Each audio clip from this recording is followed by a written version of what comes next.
Welcome back to Untranslatable. Today we're going to get into what I believe is one of the more interesting topics and cultural differences that I've experienced since moving to Germany, which is money.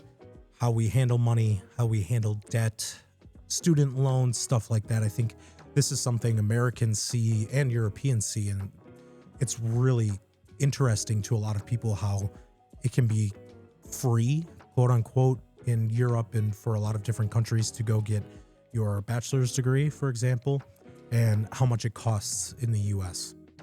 So I'd like to get into that a little bit.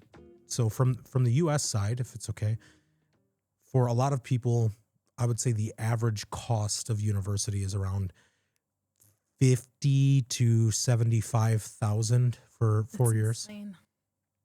And that's post-tax dollars that a lot of people have to pay themselves. Some people are in fortunate positions where their parents help them pay, or they can get some sort of grant or scholarship. But a lot of the time you go to a college, you pay room and board, which is basically you live there. There's no free universities. Not that I know of. Oh, that's insane. And how is it different in Germany? It's funny because we have private universities too, but I think for the most part, people would look into going to public universities, and we have like semester payments, which I think for me it was like $400 per semester.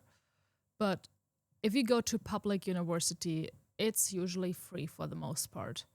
Like the state will cover your cost. It's especially expensive from what I heard for like medical studies, Yeah. but you can talk about becoming a doctor later on. But I don't know, if you decide to become a doctor, you could basically study for, I'll say, more or less free. There's some cost, but like you're not hopefully getting into debt for studying as a doctor in specific. Do you guys have it where, let's say I was born in southern Germany and I wanted to go in to school in Berlin, for example, for like film. I don't know, maybe there's a great film school or acting school in Berlin.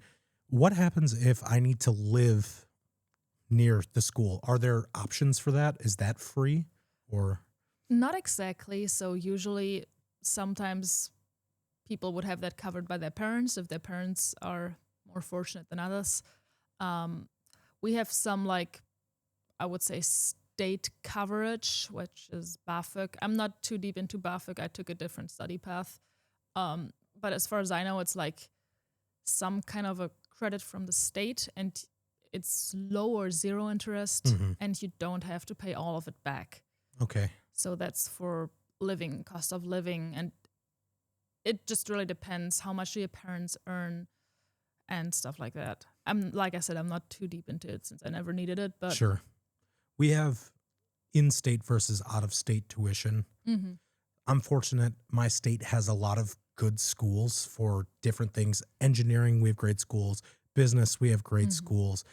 We have good schools for most anything, even healthcare, dental. Actually, the state south of us has a better dental program. But there are things where you basically get a discount for going to school in your state. And the states are also so big in the U.S. that I could be going to university in my state and it's 4 hours away driving. And so obviously you can't get to class every day if you're driving 4 hours there and 4 hours home. So you have to stay on campus. So they offer dormitory packages, which basically you can also loan out with your tuition.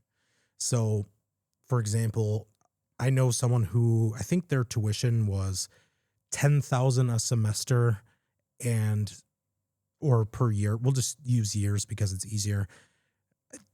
Let's call it $10,000 for the education per year, and then like $7,000 for room and board. Basically, this paid their water, electricity, heat, and this also paid for their meals. So you get a stipend and you get like swipes. You get a card that's associated to your student ID, and then you go to like the meal hall on campus and you can eat there with your swipes. And you kind of loan that total $17,000 for the year over the course of the next 30 years of your life. So that's so insane. yeah. We have private universities too in Germany. Actually, like from where we're from, we have like I think one of the better ones. And I have been looking into it briefly when I was looking into my career paths. And I think for a bachelor's, you would pay like 30 to 35,000. Mm-hmm. And that being said, private universities don't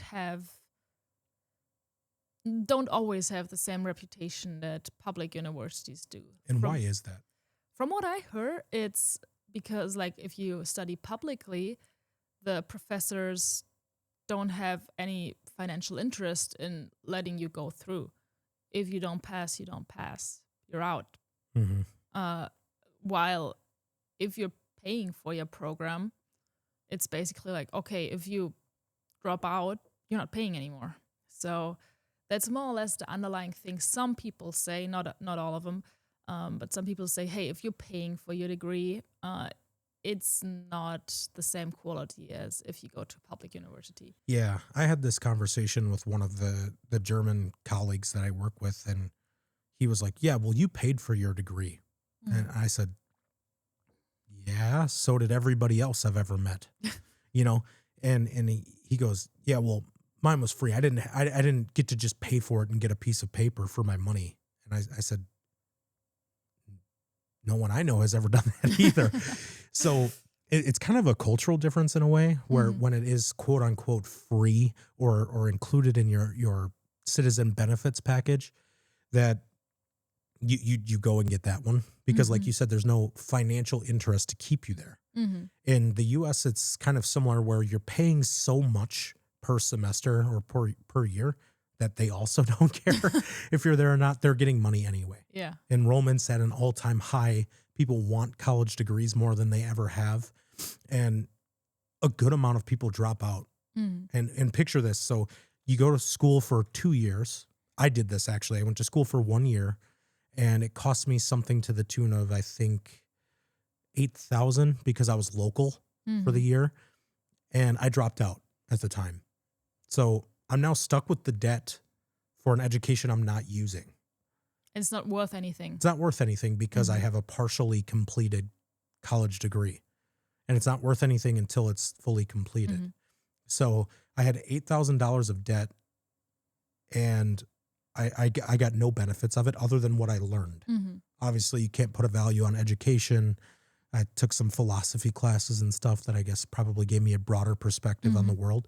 But in real hard skills and use case scenarios, there was no benefit to it, which is like, whereas if you guys drop out, it's kind of no harm, no foul. Yeah, most people decide they will study a different subject, for example, or some will do an Ausbildung, which I think we briefly talked about in one of our other episodes. Yeah.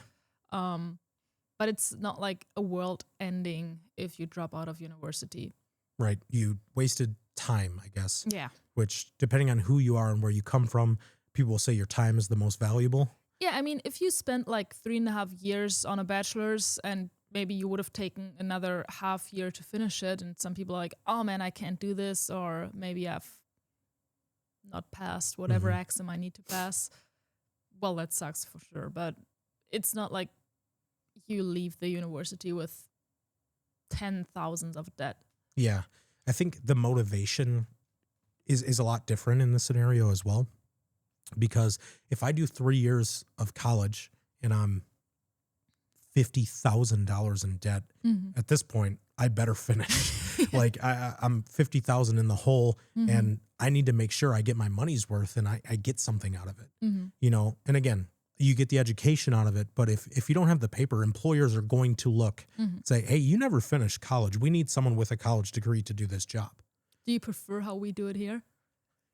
In ways for sure. I think it's a good benefit to have if you pay into the system, and you reap the benefits of the system. Like when you talk about Ausbildung, right, where you have someone who does their, I think at 16 years old, they start getting into the trade. Yeah, you can start with 16. By now, it's also popular that people do it after they finished university. Like they're like, okay, I studied whatever, but that's not really what I want to do. So I'll try Ausbildung. And those people are highly sought after too, because they're just not children anymore. Right. If you throw a 16-year-old into some company and be like, all right, now adhere to every rule we have, you're a working part of the system now. Like, of course, they make mistakes. They're kids for me, if you ask me. Right. But yeah, that's another topic. Yeah. It's interesting, but those people don't get to reap the benefits of the system, right? So, Well, they also go to school with their Ausbildung. yeah, but not everyone does. They can choose to kind of take a free career path, right?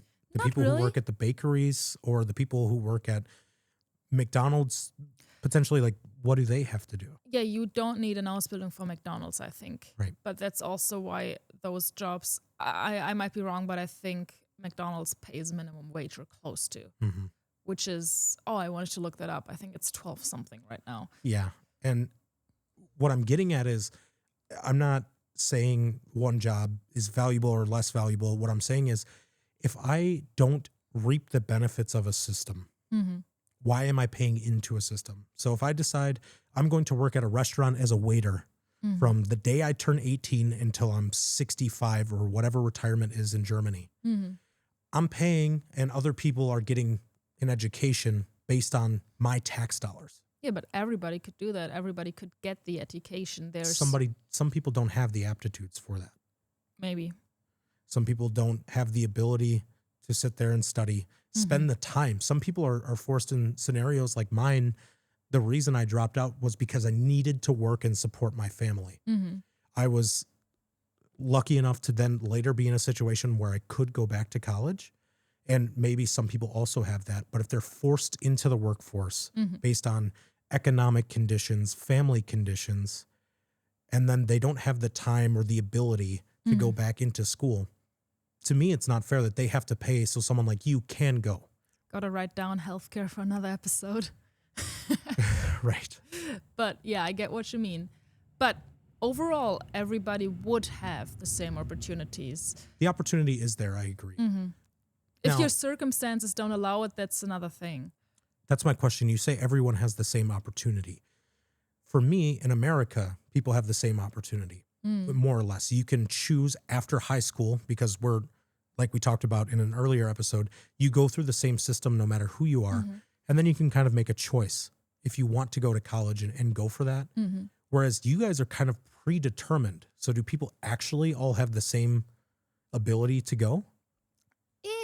There's some limits to it, and I might be wrong here too, because again, this was not the path I took.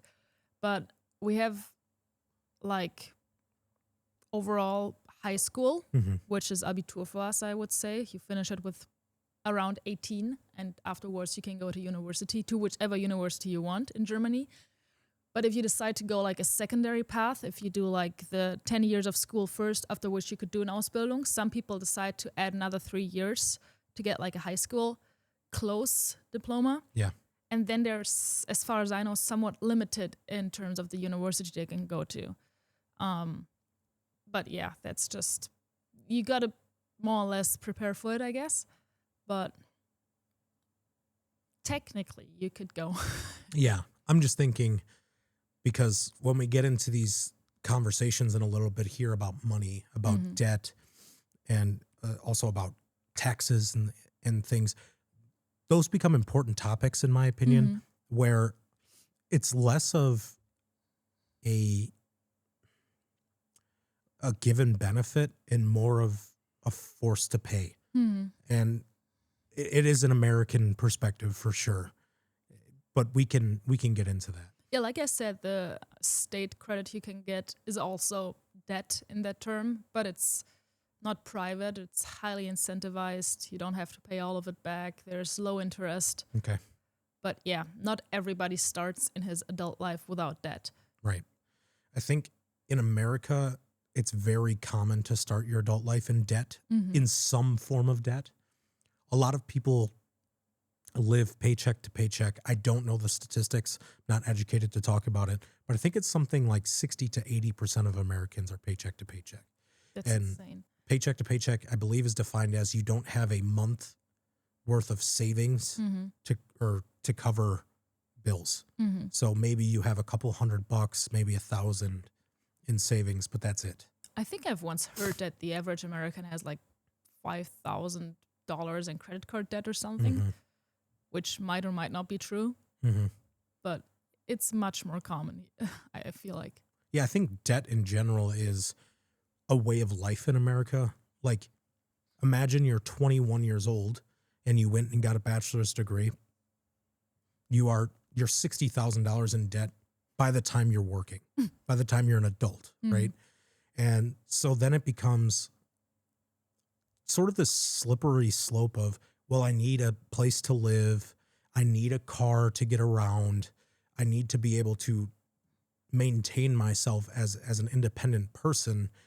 And then you start to get into these topics of car debt, home debt, student debt. And once you already have basically an insurmountable amount, like 60,000, and then you go into your profession out of college, maybe you make 65 to 75,000 on average across the states, across the careers. Obviously, that's a huge variance, but maybe you make 70,000 a year. It's going to take you a year in pre-tax dollars to pay all of your loans back. Sounds easy enough. No, I'm just kidding. Right. But in post-tax dollars, if you spend no money, that's basically, I guess, 2 to 3 years, if my math is correct. Isn't it a write-off too, though? Interest payments, I believe, up to $2,500 per year are a write-off. But not like the study cost itself? No. Oh, in Germany, you can write that off. Even at the private universities? Huh? So if you pay $10,000 for your bachelor's, you can write the whole thing off? As far as I know, there's a lot of as far as I know in this episode, but I have a tax person I'm still studying on the side right now. I just throw all of my invoices over to my tax person and hope they can write it off. Okay. So I guess TBD, to be determined. But the life around here, especially in southern Germany, seems to be, I will not take out debt. I've heard of people buying houses in cash, all of their cars in cash. Like there just seems to be this evil aura around debt where you shouldn't have it. It's interesting because, I mean, there's a couple different things to it. First off, if you go to Germany for the first time, I hear many people say there's so many nice cars. And with nice cars, I mean like cars that are like 50,000 and up as a new car, like Mercedes, Volkswagen, VW, or whatever other German brands there are for cars. Yeah. But then I'm like, how can people afford it? Because if I do the math for myself, I don't want to afford a car like this, especially not like cash. Yeah. I don't think, I won't say anybody, but not a lot of people will buy their cars in cash here. So that's one part. A lot of cars here are business cars, as far as I know. That's a lot more popular here than it is in America. Yes. Business cars are highly incentivized by the government because also, like you said, we are a car nation. So in order to keep that, the state wants to incentivize buying cars. Yeah, new cars, right? Yeah. So you can say, hey, we'll give you a fair salary, but we'll also include a brand new car. Yeah, we'll throw a car on top of it. Yeah. That's sometimes part of the benefits as, like, for example, team lead in upwards positions. Right. That's one thing. That's also because we have that many newer cars on the market. After 3 years, basically they get taken out of the lease or whatever the company chooses to pay for. And then those cars are thrown onto the like public market, basically. Right. The used car sales. And then you also have TÜV. I guess this is a little bit of a sidebar, but it is interesting because where I'm from, you could have a rusted out car on a, missing a window with one of the wheels not matching the other ones. Your cars are bad. And technically it's not legal or illegal, I guess. I guess it's like, hey, you need to get this fixed. And we get things called fix-it tickets where a cop will pull you over and say, hey, you don't have a back windshield on your car. We're going to give you a month to fix that. Whereas I don't think anyone here would even dare to drive without a window, right? No. TÜV is like basically every 2 years you have to get your car certified. And if you don't, you can't drive it anymore. If you get caught, that's getting really bad real quick. Yeah. So you really should go to the TÜV every 2 years with your car. And it's highly incentivized to get a newer, better conditioned car, I think, sooner than we do in America, right? Yeah. Oh, I just want to think about one situation we had when we were traveling to the Mhm. US. There was one car that looked really bad. And I wanted to take a picture for my dad because he's into cars. And the car had tinted windows, right? Mhm. And I was like taking a video and you were like, oh my God, put that phone down. I was like, why? Just want to make a video for my dad. And he was like, this dude could have a gun. Yeah. It's like you never know what's going on, especially if you can't see. Anyone in the US anywhere can have a firearm. And we talked about, I think, the German stare at some point too, where you guys are naturally more curious and you look at people. Yeah. Whereas in America, if you're staring or taking videos or looking at somebody, they're gonna be like, hey, what's your problem? Like it goes from baseline to hostile so fast. And a lot of times you can kind of step it back and be like, oh, I'm not used to seeing like a big SUV. You can bail yourself out and have a conversation. Whereas here it's like people are just like, Yeah, people will stare.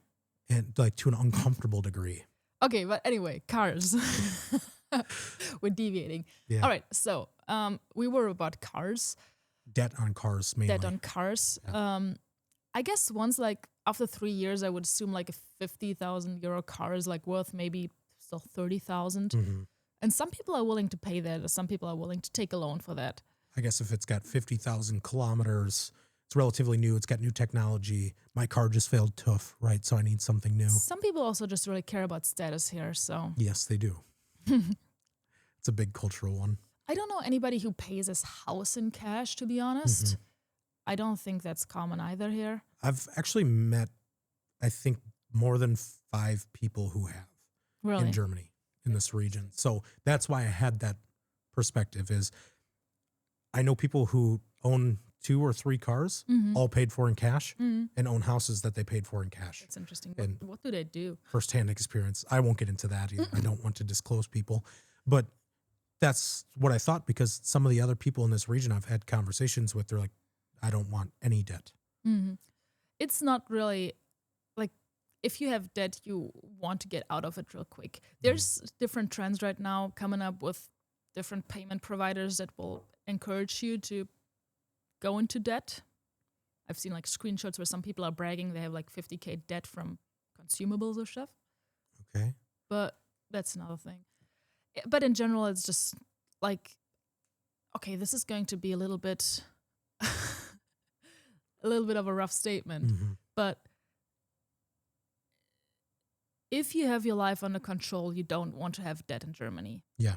Okay. It's not common unless it's for something that's an investment like a house. Yeah. So if you have a modest job and a partner, odds are the cost of living is at a point where you should be able to be educated enough on your finances to make good decisions and not have to carry debt. Yeah, basically that's what I wanted to say. I think in America, it's the complete opposite. There's this sick game we have to play where student loans, if you pay them, it doesn't really affect your credit at all. But if you miss payments, it does. We have a credit score, and I think you guys have something similar. Yes. It's a range of, technically, I guess it's 0 to 850, but I think the minimum's actually like 300 or something. But more or less, it's about how likely are you to pay your debt back. Yeah, and so when I was 18, on my 18th birthday, I went and got a credit card because I wanted to start building credit. And to build credit, you have to take out debt and prove you can pay debt back. There are different ways you can do this. Like you can sign up for a phone on a monthly subscription, basically to pay for data. And you can use receipts and proof of payments as like a form of, I'm good for it. And it's calculation of what is your income? How many payments have you made on time? How much debt do you currently have? What is your debt percentage? Like we say you want less than 1/3 of your total, I guess, ability, your debt ability. So like, let's say I have a credit card with 20,000. I want to basically be at less than 6,000 as a carrying balance on that card at any given point. So it proves that I'm not irresponsible with it, but I'm still like using debt and paying it back. And like I said, it's a sick game of how they calculate a score. I know people who didn't get credit cards in their late teens and early 20s, and then they went to apply for an auto loan for a new car, and people will say, you don't have enough history for us to want to give you money. Is your credit score like state or private? I believe it's private. We have different agencies, and this is one of those words in English, or at least American English, that kind of doesn't prove whether it's public or private. It's an agency. And so I think there's some government control, but there's also some private. Because our credit score in Germany is entirely managed privately. Okay. That's insane. Because like basically whenever I want to sign up for, let's say, a new credit card, they'll be like, all right, we're going to check in with Schufa, that's what it's called, the company, if you have the credit score. By ordering this credit card, you agree to have your data transported to this company. And I'm like, we have the same thing. We have something called TransUnion. I think we have something called Experian, where basically one pulls your credit every 6 months and one pulls it every 3 months or something. And when you apply for a loan, they contact those agencies to see what your credit score is. Yeah. Unfortunately for me, I have a really good credit score, but that's also because I've been rather fortunate in my life. I'm insanely privileged, which I will say at this point. Maybe to frame this up a little bit better. Yeah. I never had to take any, I would say, bad debt to cover whatever cost of living or consumables. Yeah. That's awesome for me. But I can also understand that a lot of people are not that fortunate. I didn't have it as fortunate for sure. I had a lot of credit cards and a lot of credit card debt when I was younger. And it basically is this beast that feeds itself, where I did have an education on it. I was fortunate. My high school offered a 1 semester, so like 4 months, personal finance class where we talked about investing, loans, and credit. Oh, I wished we had that. We never had that. But it's not like a law or a baseline. Financial literacy, I think, is not super common. It's getting more and more common. Same here, though. It's not taught anywhere. For what I know, at least I didn't have anything about that at school or university. All my finance knowledge is from Reddit, which is honestly not bad. There's like some good subreddit, but that's not a topic. But yeah. And I think, again, it just comes down to a way of living. Like, Americans are so accustomed to debt that having a credit card with a limit of $5,000 and having $2,000 that you're paying off is relatively normal. Like, you have emergency expenses. Like I said, a lot of people are living paycheck to paycheck. Hey, my brakes just went out and it cost me $1,000 to repair this. I don't have $1,000 extra laying around. Like, put it on the credit card.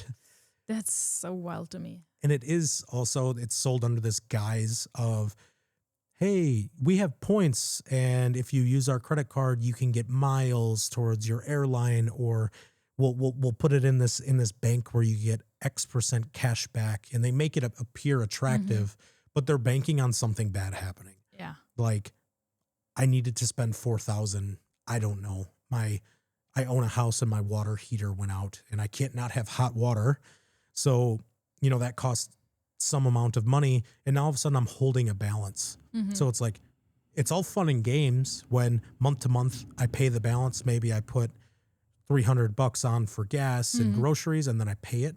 Yeah. And that's how you really build a good credit is using it, paying it, using it, paying it. And then the benefit is you don't accrue interest if you pay the balance off right away. And you also get those points if you have a cashback card or something. And so if you're fortunate and you're wise, you can game the system back and nickel and dime your way into actually building up a good bank of points and rewards that are beneficial. But most people get caught in this trap of, I just had an emergency expense. I have to spend the money. Now I'm carrying a balance and accruing interest on that balance every month. Yeah, and the interest rates on that are cruel. I think it's anywhere between 20 and 30%. It's over the course of a year. Yeah, but still, it's like, Yeah. And we also have different ways of compounding interest, which is nasty when it comes to debt. I've heard some of those are illegal in Europe. I think they are, yes. We have it where some do it monthly, some do it weekly, some do it yearly, where it compounds. Now, all of a sudden, that percentage is changing every month based on the balance you had on the previous month. Basically, interest on interest, right? Yeah. That's that. Yeah. So if I carry a $100 balance, the next month I owe $120. Now, all of a sudden, it goes from 100 to 120. So now you tack an extra 20% on that. So now you're at $144 the next month on something that was only $100. That's what I leverage on my savings, but it also goes the other way. Yeah, it's good for savings for sure, because then you can get the bank back a little. But when you're in the hot seat and it's your money, ouch, it's brutal. Yeah. Do you think the standard of living in America is generally higher than in Germany? I think most countries that are established, like first world, I'll say, have an average standard of living across the board.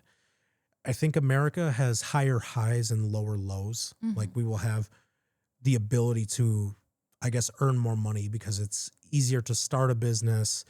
It's easier to stay in business. We have a wider or a higher propensity to consume because we're a consumer market. We kind of have this materialist mindset, I think, compared to a lot of European countries. But I also think it balances out. And this is a good segue into that tax conversation because you've seen it.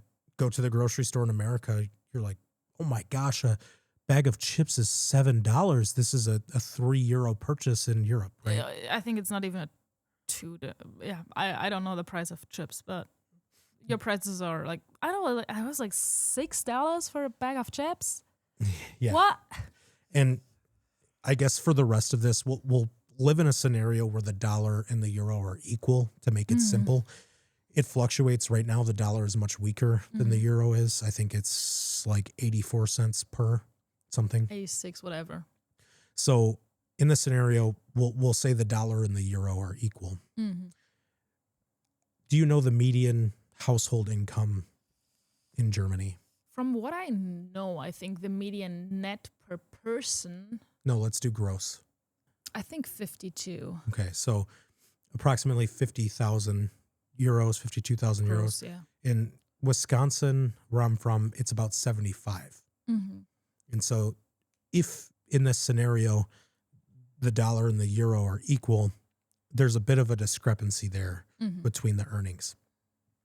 So when you get into taxes, do you know approximately what like a take home might be, a net income of a 52,000 might be? Yeah, I think it's like around 2,324 net a month. Okay. Usually, it depends on your tax bracket and stuff like that. So 28,000 per year, maybe on 52. So it's close to half. Yeah, we have a lot of stuff that goes off. Yeah. And in America, if it's that 70, 75-ish number, I would wager the net take home is closer to 58 to 60,000. That's not terrible. In my state. And I alluded to it earlier, Florida, because some states don't have income tax. So deductions on a U.S. paycheck are typically going to be any withholdings for healthcare, retirement costs. Those are pre-tax. So basically based on my gross, there's a percentage or a flat rate. And then post-tax, or I'm sorry, it's all pre-tax. You get federal income tax. So basically if I earned $1,000 this month, I have a flat rate on my federal income tax. Then my state income tax. We have Medicare and Medicaid. And then we also have, or I'm sorry, just Medicare. And then we have something called Social Security, which is basically retired people's income. I'm working, I pay X percent or X amount in, and then the people who are retired who collect those benefits get that. So we also have like the welfare systems and things that come out of my taxes. It works similarly here. We just have a lot of, I would say, insurances too. Like I have, oh boy, I learned it at school. We have like 5 mandatory insurances if you're employed. It's like your health insurance that goes off your gross. Okay. It's like retirement for sure. It's accident insurance. It's if you're not able to work anymore, insurance. Like disability or like I think if you lose your job too, that goes into that too. And if you need to be taken care of at some point, that's like a lot of insurances for you guys. Yeah. Yeah. And then do you have a flat tax for federal or for state or? We have like basically a rising tax system. So with every euro you earn, you pay more tax basically, and it's starting somewhere in the lower percentages. Mm-hmm. Technically, the max is like 45%. And if you're one of the, I think it's the old Bundesländer that pay like Soli, which is like basically solidarity to help the other ones build it up again or something. So if you earn extremely well, you're at like 47% taxes. Yeah. I think so. The US works similarly. Mm-hmm. Basically 0 to 11,000 earned, you're taxed at this rate. Mm-hmm. And then from 12,000 to, I don't know, 50,000, you're taxed at this rate. And it's like a ladder system. So your first dollars are taxed at this rate. They're cheaper, Your second dollars are taxed at this rate. Mm-hmm. And so basically, if your income is 100,000 and it's every 10,000, they chop it up into your income and then they tax you based on your monthly earnings. Yeah. What that translates to over 12 months. Unfortunately for us, like I said, 45 is like the high earning. Now I would have to pull up the exact numbers, but basically 42 is like normal high tax, and then 45 is if you're like beyond the 200,000. Okay. But you reach the 42% fairly quickly in Germany. I think it's like somewhere between 60 and 70,000. And would you say a lot of people can make that amount of money over time, or is that kind of like maybe the top 30% or? No, I'm not sure about the statistics, but 60 to 70,000 should be quite doable for someone that studied and worked in this field for a couple of years. Okay, so maybe 35-year-old person. Easily, yeah. Okay. Should be doable. So taxes in Germany are a huge critique from a lot of people. Yeah, I think for us, you have to earn over 200,000 per year to even crack 30%. Mm-hmm. I think before that it's 27%. Mm-hmm. And then it gets like 32, 35, 37 at like 600,000 plus per year. Yeah. So those much higher numbers. Mm-hmm. And there's kind of a trade-off because I think in Germany, from what I see, the tax dollars are put to use. Mm-hmm. In America, we argue, or a lot of people argue, the taxes are too high because they don't see the benefits of their tax dollars. Mm-hmm. We see it going to different organizations or something, but our roads aren't taken care of. Mm-hmm. Or, you know, we're not really reaping the benefits. Like we don't have a great fire department in this city or something like that. Whereas here, you do get the health care. Yeah. You do get the education.